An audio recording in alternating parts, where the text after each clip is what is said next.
పాత్రికేయ మిత్రులకి, మీడియా సోదరులకి, ఇక్కడికి వచ్చిన మా శిరీష్ ఫ్యాన్స్కి, మా బన్నీ ఫ్యాన్స్కి నమస్కారం. వేదిక మీద ఉన్న ఇక నా తోటి కళాకారులు, అలాగే మా నిర్మాత జ్ఞానవేల్ రాజు గారు, ఆయన అలాగే మా ఇది బడ్డీ ఇది బుడ్డి, ఈ వయసులోనే నా కెరీర్ స్టార్ట్ అయింది. స్క్రీన్ మీద కనిపించింది ఈ వయసుతోనే. నువ్వు ఫ్యూచర్లో చాలా పీక్స్లో ఉంటావు. Thank you. అంతే, ఆశీర్వదించాను పో. నిజంగానే బడ్డీ దీనికంటే కొంచెం హైట్ అండి అంతే, కానీ డాక్టర్ బాలీనే బయటకు వస్తే నీకు ఇస్తా ట్యాబ్లెట్.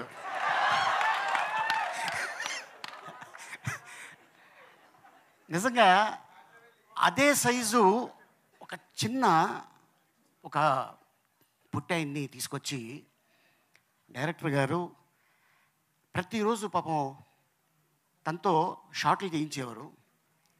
ఆయనే బాధపడేవాడు, అబ్బా చాలా ఎండ ఉంది పాపం అని.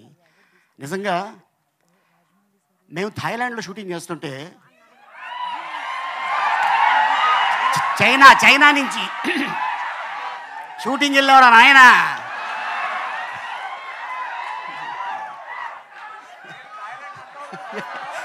ఎందుకంటే అది నా సెకండ్ ప్లేసు. బాగున్నారా నచ్చిమి డోంట్ టచ్ మీ. అయితే అక్కడ చైనీసు జపనీస్ వస్తున్నారు. వాళ్ళు అని సెల్ఫీలు తీసుకుంటున్నారు. ఓహో, ఈ సినిమాకి ఇంత క్రేజ్ ఉంది అంటే దీన్ని కానీ చైనాలో కానీ జపనీస్ కానీ లాంగ్వేజ్లో డబ్బింగ్ చేస్తే అక్కడ కూడా మన స్టార్ ఉంటాడు. అండ్ అలాగే చాలా కష్టపడి ఉండరా నాయనా. అండ్ అలాగే మా శ్యామంకులు చాలా అద్భుతంగా ఈ సినిమా తీర్చిదిద్ది అద్భుతంగా చేశాడు తను. ఎందుకంటే మనం ఎప్పుడు కూడా హాలీవుడ్లో చూస్తుంటాం వీటితో సినిమా తీసేది, కానీ ఆ ఆలోచన ఆయనకి రావటం, దానికి అల్లు శిరీష్ అయితే చాలా బాగుంటుంది అని కథను తీసుకొని ఇంకా ఎవరెవరిని ఏం చేయాలి అనుకొని ఒకరోజు నాకు కాల్ వచ్చింది. సార్ நாங்கள் வந்து గ్రీన్ స్టూడియోస్లో பேசுகிறோம் అంటే నేను అనుకున్నాను, ఓ తమిళ సినిమాలో నన్ను అడుగుతున్నారేమో అనుకున్నా. లేదు సార్, అల్లు శిరీష్ గారు హీరో, నేను డైరెక్టర్ని అన్నాడు. అలాగనే ఓకే సార్, నేను మీ క్యారెక్టర్ చెప్తాను, చెప్పచ్చా అంటే చెప్పండి అన్నాం. షూటింగ్కి వెళ్ళిన తర్వాత నాకు చెప్పారు, సార్ డైరెక్టర్ గారు can I say one dialogue with your permission. Hero ఈ అమ్మాయి, ఆ అమ్మాయి ఈ అమ్మాయితో ఆ అబ్బాయి పబ్బుకి వెళ్తాడు. పబ్బుకి వెళ్తే ఈ బడ్డీ నన్ను అడుగుతుంది, చూసావా దాంతో వెళ్ళిపోయేవాడు. అందుకనే నువ్వు బొమ్మ, ఆడి పక్కన ఉంది మంచి దిమ్మ అనగానే మా ఇద్దరికి వచ్చిన ఫైట్ జరుగుతుంది. అట్టగా ఈ సినిమాలో అద్భుతమైన డైలాగ్ రాసిన ఇక యంగ్ డైనమిక్ దమ్మ, చాలా అంటే ఇండస్ట్రీలో తను అతి త్వరలో ఒక అద్భుతమైన రైటర్ కమ్ డైరెక్టర్ కాబోతున్నాడు. All the best. మన తెలుగు అబ్బాయి, మన ఇండస్ట్రీకి సంబంధించిన వాళ్ళే. అండ్ అలాగే ఇక ఈ సినిమా గురించి ఇక టెక్నీషియన్స్ అవ్వచ్చు, ఆర్టిస్టులు అవ్వచ్చు, డైరెక్టర్లు అవ్వచ్చు, చాలా కష్టపడి చేశారు. దేవుడి దయ వల్ల ఈ సినిమా పెద్ద హిట్ అయ్యి నిర్మాత గారికి అద్భుతమైన లాభాలు వచ్చి మళ్ళీ బడ్డీ పార్ట్ 2 ఏ హాంకాంగ్లోనో, మళ్ళీ థాయిలాండా, ఓ 40-50 డేస్ థాయిలాండే అంట. All the best sir. And ఇంత అద్భుతమైన అవకాశం ఇచ్చినందుకు thank you so much. Next director గారు. కానీ సో నెక్స్ట్ ఈజ్ అజ్మల్ గారు.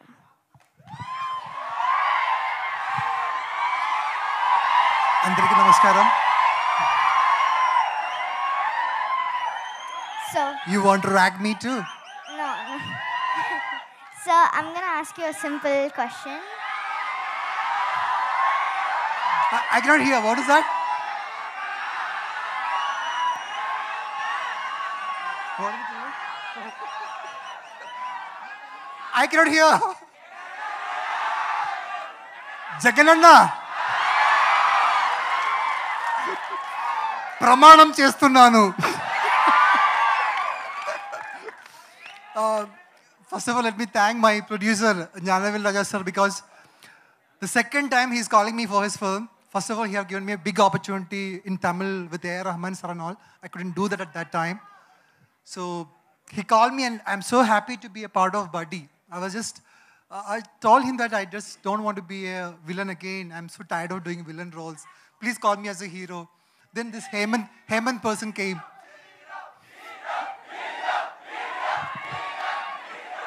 He's our hero. So Hemant came and started narrating me the script. The dialogues were so good here. When Hemant started narrating the script, goosebumps came, and I decided to do this movie. And it was so lovely working with Sam sir. Sam, he's so sweet. He's so chill in the sets. Every sequences, he will give us a lot of space. We can improvise, and lot of love from Sam I got in this film. I'm so thank you, Sam, for that. And our cameraman, he was just doing wonders with his camera. I don't know where he comes from, where he goes from, but we just lacked and he will go from like that and all. So we were having a lot of fun. And I should talk about Gayatri. We had such a fun time on the structure. She was in the structure and we had a fight sequences and all. It was so superb. Prisha is such a sweetheart, a chit-chat girl. She keep on talking a lot of things, like a pretty doll, like a teddy. And Allu Sirish, we were having a lot of fight sequences and all. When he is standing opposite to me, I always felt like Tom Cruise is standing in front of me. Just look at him. He's having like a Tom Cruise look, right? And I really like the way he molded himself and he just transforms himself to that major character. I just really loved it. And so July 26th, I just want all of you over here shouting, loving Buddy and shouting for Buddy and being with us. Okay? Thank you so much. Thank you so much. We have a question for you. Why did you agree to do this film? I just want to do back-to-back movies in Telugu. I had done a movie called Mangalvaram. Have you ever watched it? That was a romantic professor. And then obviously the politician, Jagan Mohan Reddy Garu. And now a baddie in this film. So I just want to do more. I want to get more of the Telugu audience. They loved me in Rangam. Do you guys loved in Rangam? Racha also, right? So I just want to do more of Telugu films. Okay, nice. Next is Ali Garu.